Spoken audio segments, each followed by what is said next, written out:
l-a aruncat cu tot cu sac.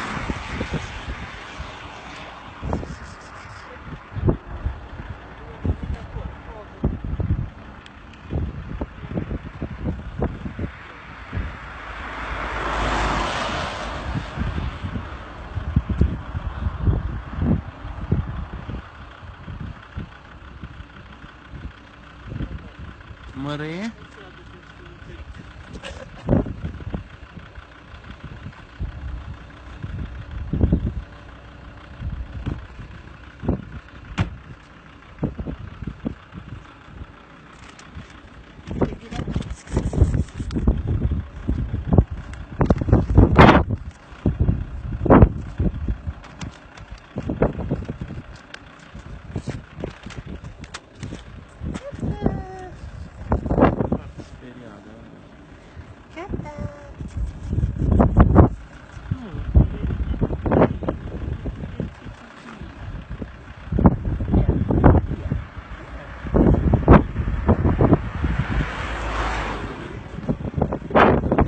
Și acum el era speriat.